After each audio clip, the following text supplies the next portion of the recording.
Hello, welcome to Post Colonial Space. I'm Masood Raja, and I'm here with another installment of my videos on pedagogy of the oppressed. We are still on chapter 4, and we are covering the fourth anti-dialogical practice that Freire is discussing here, which is cultural invasion.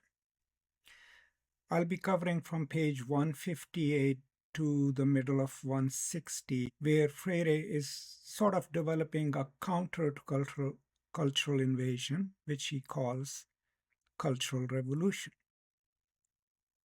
Now, as always, I'll read first and then come back and talk about it. Now, please keep in mind that if you're following the text here, there are references to one particular work by Althusser, and that is For Marx. It's available in translation. Sadly, I don't have the copy of it here at my new place, but I do recommend that you all read it. So here we go. I will read a few passages and then come back and unpack them with you and hope that that makes a difference and that you can appreciate the book more. Thank you. Reclamation requires that the revolutionary leaders, progressing from what was previously dialogical cultural action, initiate the cultural revolution. At this point, revolutionary power moves beyond its role as a necessary obstacle confronting those who wish to negate humanity and assumes a new and bolder position, with a clear invitation to all who wish to participate in the reconstruction of society. In this sense, cultural revolution is a necessary continuation of the dialogical cultural action which must be carried out before the revolution reaches power. Cultural revolution takes the total society to be reconstructed, including all human activities, as the object of its remolding action. Society cannot be reconstructed in a mechanistic fashion. The culture, which is culturally recreated through revolution, is the fundamental instrument for this reconstruction. Cultural revolution is the revolutionary regime's maximum effort at conscientiaco. It should reach everyone, regardless of their personal path. Consequently, this effort at conscientiaco cannot rest content with the technical or scientific training of intended specialists. The new society becomes qualitatively distinct from the old in more than a partial way. Revolutionary society cannot attribute to technology the same ends attributed by the previous society. Accordingly, the training of people in the two societies must also differ. Technical and scientific training need not be inimical to humanistic education as long as science and technology in the revolutionary society are at the surface of permanent liberation of humanization. From this point of view, the training of individuals for any occupation, since all occupations occur in time and space, requires the understanding of a culture as a superstructure which can maintain remnants of the past alive in the substructure undergoing revolutionary transformation, and b, the occupation itself as an instrument for the transformation of culture. As the cultural revolution deepens conscientiaco in the creative praxis of the new society, people will begin to perceive why mythical remnants of the old society survive in the new, and they will then be able to free themselves more rapidly of these specters, which, by hindering the edification of a new society, have always constituted a serious problem for every revolution. Through these cultural remnants, the oppressor society continues to invade, this time invading the revolutionary society itself. And is especially terrible because it is carried out not by the dominant elite, reorganized as such, but by those who have participated in the revolution. As, as men who house the oppressor, they resist as might the latter themselves the further basic steps which the revolution must take. And as dual beings, they also accept, still due to the remnants, power which becomes bureaucratized and which violently represses them.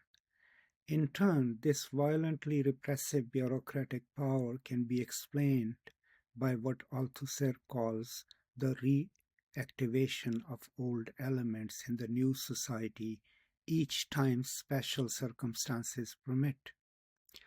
For all the above reasons, I interpret the revolutionary process as dialogical cultural action which is prolonged in cultural revolution once power is taken.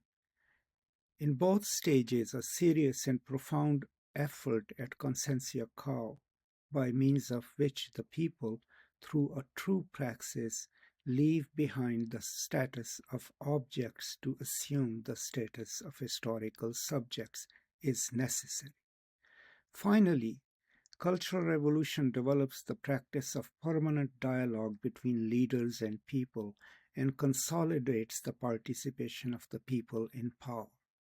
In this way, as both leaders and people continue their critical activity, the revolution will more easily be able to defend itself against bureaucratic tendencies, which lead to new forms of oppression, and against invasion, which is always the same. The invader, whether in a bourgeois or in a revolutionary society, may be an agronomist or a sociologist, an economist or a public health engineer, a priest or a pastor, an educator or a social worker, or a revolutionary. So the first sentence of what I just read, this reclamation, keep in mind if you watched the previous video or if you have read the previous paragraph, the reclamation is reclaiming those from the previous system or previous regime who would have otherwise been part of the oppressive order, but creating a space to reclaim them within the revolution. So that's the process that he's talking about. And what he's saying is that this reclamation can only be done through cultural revolution. And what he says then about the cultural revolution is a necessary continuation of the dialogical cultural action which must be carried out before the revolution reaches power. And that's a crucial point. That means that this way of thinking the world differently is part of the cultural revolution, and thinking the world in dialogical terms where you, me, and everyone else has a say in determining what we believe in and why. It's a process that doesn't just end in the end of the revolution or doesn't just begin when the revolution has been brought into, but it informs the revolutionary praxis. And then if the revolution or when the revolution has been brought about, it still informs the praxis within it. That's a crucial point.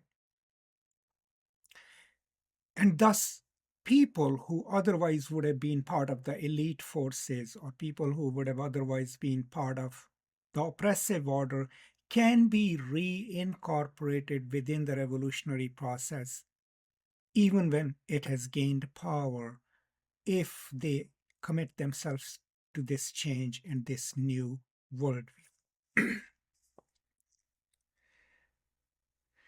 Now, another thing about cultural revolution is that it doesn't just focus on the individual.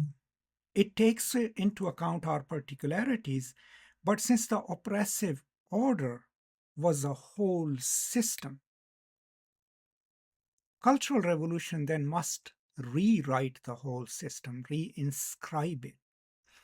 And within that, every one person has their role to play.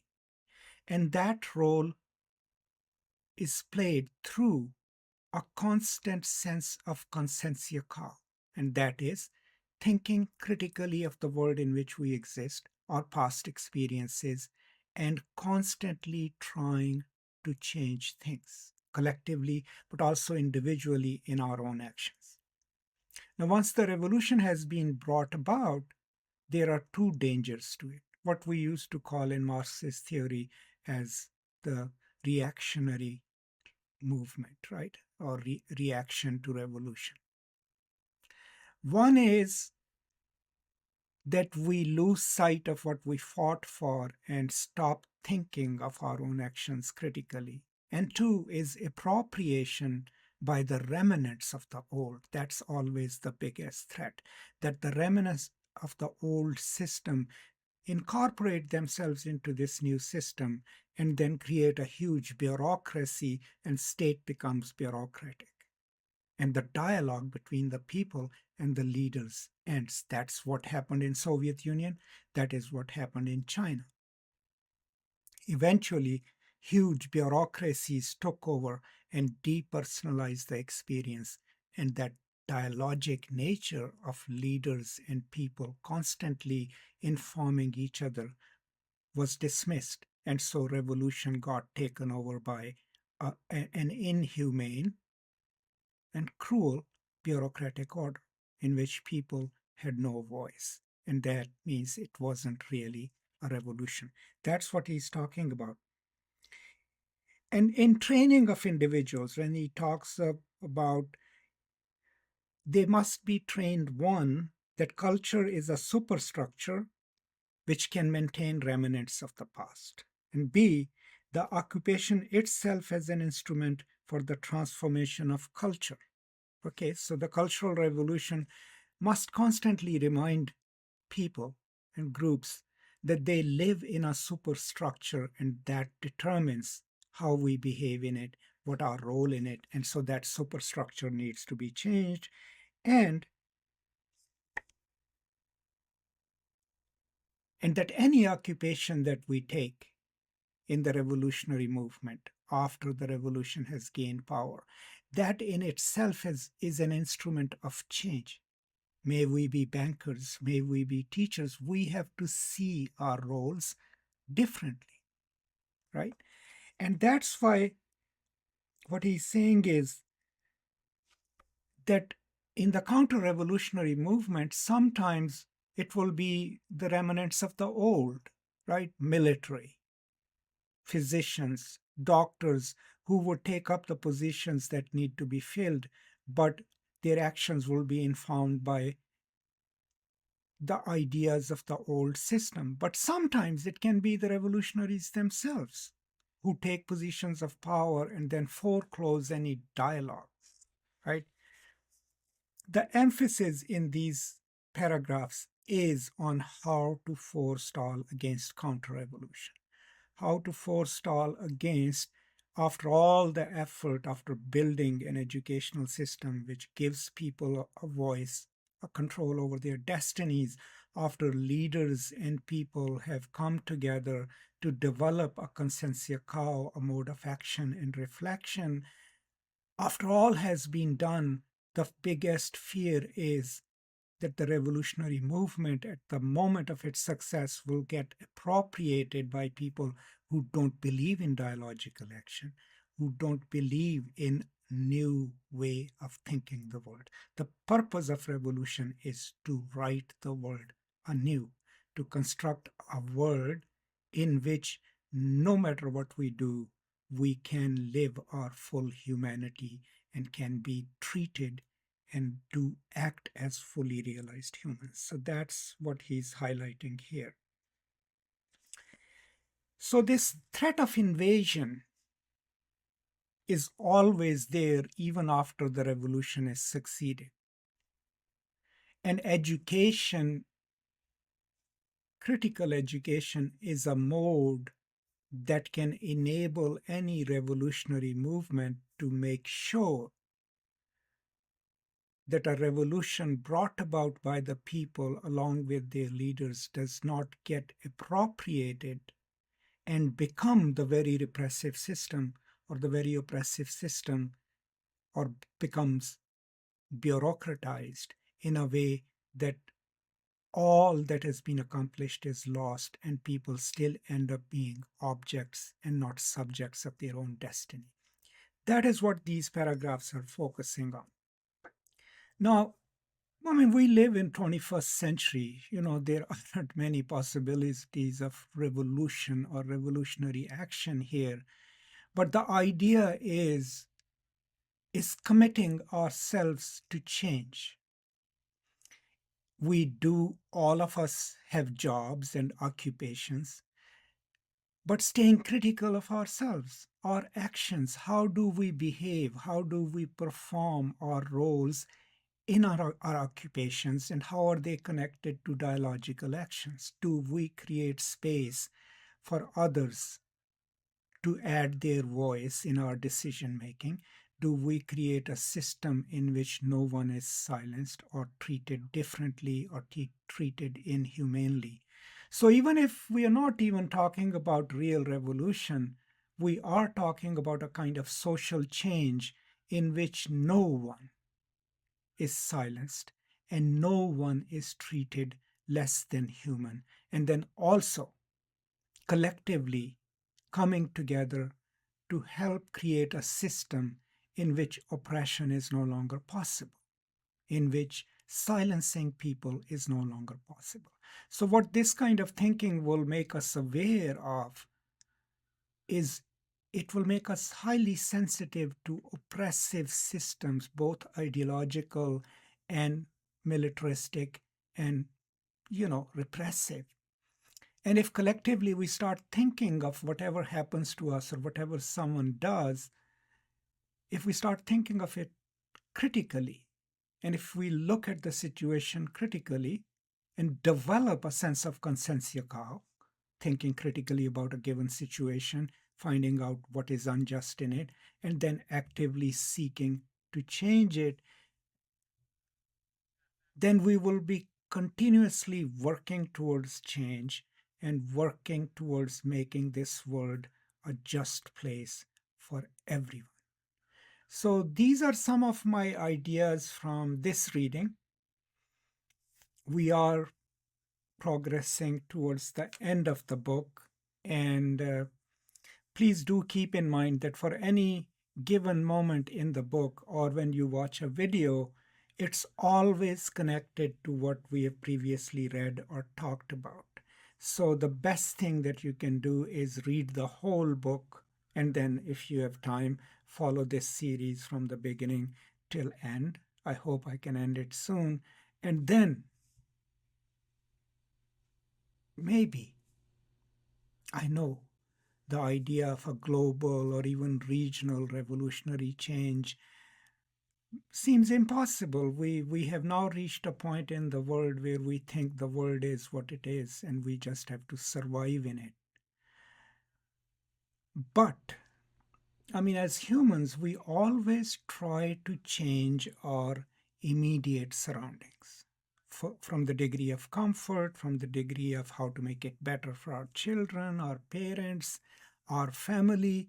All we need to do is develop this thought in a way that we think in planetary terms, right? And we try to develop strategies and linkages and transnational and global connections where we find a way of working towards a world which is specific to its own areas, but which is focused on creating a world on a systemic level, locally and globally and planetarily, where people are treated as fully realized human beings and where they can be free of oppression both inside and outside, and where they can make the decisions about their life as free and independent human beings. So that's what I use as a thought of solace for myself, knowing my own insignificance in the world and the atomization that this world creates and the isolation in which we all live. So that's all. I'll leave you here and I'll come back with more thoughts on the next parts of the chapter and hope to finish the series soon. So, as always, Your comments and suggestions are welcome. Thank you so much for your support. Please stay safe, take care of each other, and I will now see you next time. Until then, as always, peace and love. So this is a sort of an addendum to the video. I forgot to discuss two instructive terms that he uses in these passages. And one is a mechanistic view or mechanistic understanding of the world and of the revolution. And the other was about technical education. So, what he means by mechanistic is that we just assume that after the revolution has been brought, things will take their course and reach fruition. That is one mistake that he constantly, even in chapter 2, was telling us. We cannot assume because change does not happen by itself.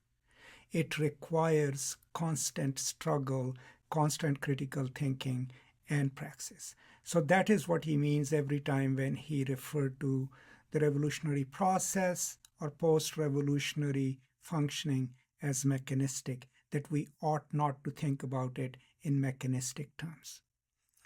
Technical education is easier to understand. Here in the United States and elsewhere in the world, we want people to learn skills, right?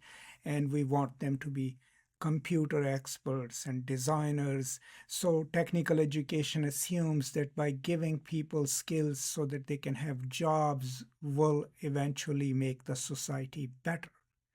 What he's insisting is that, okay, technical education is needed and necessary, but it must be combined with a humanistic education, with a kind of education that gives them an acute sense of consensia cau, right?